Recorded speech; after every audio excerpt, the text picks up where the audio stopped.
माझी जन्मठेप भाग 136. हा भाग हुतात्मा कुर्बान हुसेन यांच्या स्मरणार्थ सौ विशाखा विजय मराठे गोगटे सोलापूर यांनी प्रायोजित केला आहे. शेवटी बारी थकून गेला. परंतु या संपानंतर बारी अगदीच थकून गेला. हिंदुस्थानपर्यंत त्याचा दुर्लौकिक झालेला.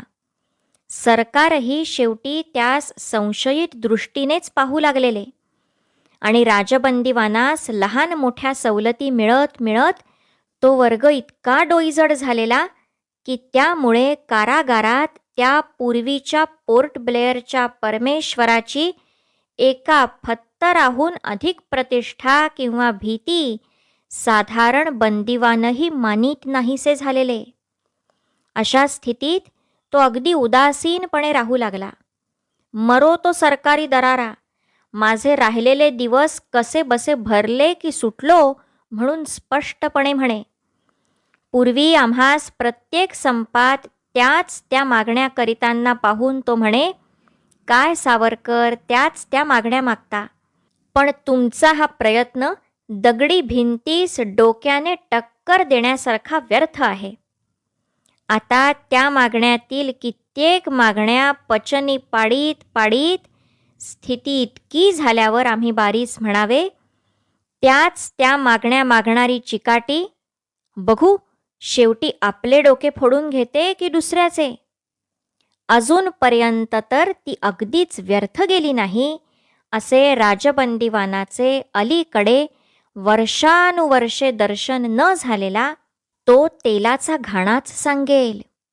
युद्धानंतर आलेल्या राजबंदीस आता पुष्कळ स्वातंत्र्य आणि काही कांस इतर बंदिवानांवर देखरेख करण्यासाठी किंवा मोकळेपणाने हिंडता फिरता यावे अशी कामे देण्यात आली. विशेषतः जे संपास अनुकूल नसत किंवा आपापले काम करून स्वस्थ बसत त्यांच्या साधेपणाकडे सरकारचे लक्ष वेधून त्यास पुस्तके बांधणे, कारखान्यात छापखान्यात सोयीस्कर कामे आणि अधिकार उत्तेजनार्थ म्हणून मिळत. संपाचा आणि घासाघिशीचा हा एक महत्त्वाचा उपयोग असे. कारण त्यामुळे प्रत्यक्ष भांडण करणाऱ्यांचा जरी लाभ झाला नाही तरी भांडणात न पडणाऱ्या राजबंदीवानांच्या सरळ वर्तणुकीचे तरी काही फळ होई आणि त्यायोगे काही राजबंदी तरी सापेक्षतः बऱ्या स्थितीत राहू शकत. सरकारास ते सुशील वाटावे म्हणून तरी कोणाकोणास चंडशील दुःशील होणे अवश्य होते. नाहीतर त्या सुशीलांसही 3 पौंड दोरीचे नावे 4 पौंड दोरखंड वळावे लागते. या संधीस युद्धाचे पहिले स्वरूप बदलले होते. आता जर्मनीचा पहिला भर उतरत चालला होता आणि त्या मानाने बंदिवानांच्या आशेच्या पहिल्या उतू जाऊ पाहणाऱ्या उकळीसही उतार पडत चालला होता. मागून जे राजबंदी आले त्यांच्यातही साधारण बंदिवानांप्रमाणे अगदी उद्या चाललो म्हणून पक्का विश्वास बाळगणारे लोक होते. संपाच्या आधी शिक्षा होताना 6 महिने बेडी म्हणून पर्यवेक्षक शिक्षा देई तेव्हा त्यास तिथेच कित्येक भोळ्या राजबंदीवानांनी सांगावे की जाव 6 महिने तुझे राज्य तरी टिकणार आहे कुठे. अशा माझ्या सहतप्यास मी पुष्कळ विनवी की बाबांनो, अशा भलत्याच आशा धरू नका, नाहीतर क्वचित निराशेची प्रतिक्रिया सहन होणार नाही. आलीच वेळ तर निघून जाऊच, पण तीवर अवलंबून राहू नका. तिची निश्चिती न बाळगता इथेच झुंजत मरण्याची मनाची सिद्धता ठेवा. इंग्रजांचे राज्य 1-2 आठवड्यात नामशेष होणार अशा या आशेने वणव्यासारख्या पेटलेल्या त्या बंदिवान जगतात एक म्हातारा मात्र मला असा खंबीर भेटला होता की तो सांगे, अरे जाव, इंग्रजांचे राज्य कधीही जाणार नाही.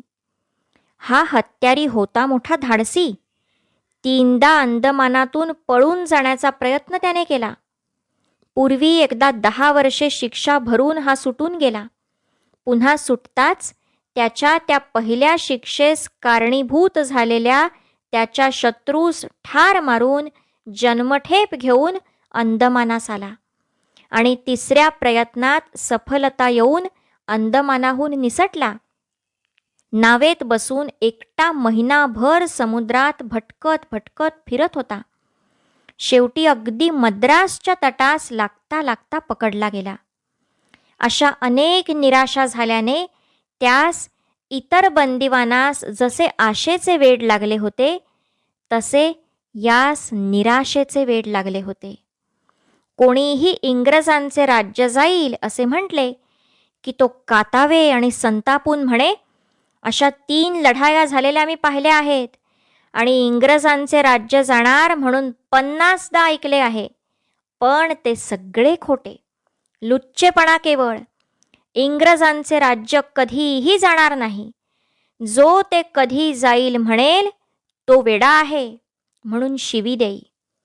पण ह्या माणसाचे मनात त्या इंग्रजांच्या विषयी किंवा राज्याविषयी लवलेशही प्रीती होती असे कोणी समजेल तर ती चूक होती. तो एकदा इंग्रजांचा सूड घेण्यासाठी एक भयंकर कृत्य करण्यासाठीही सिद्ध झालेला होता.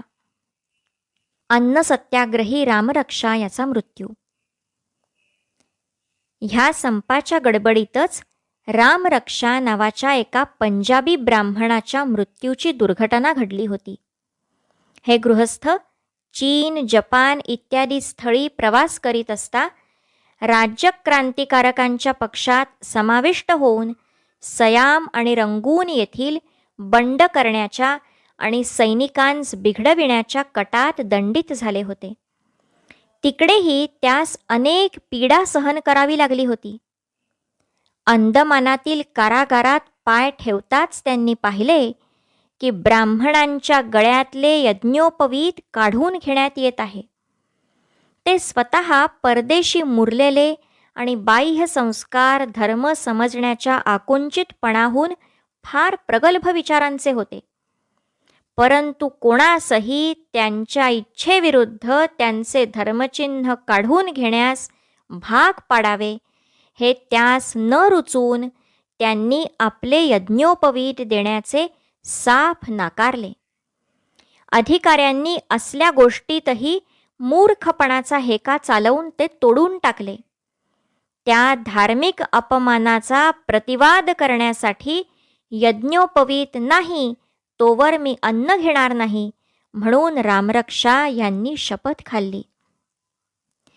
अन्न तर काय पण पाणी देखील ते घेईनात.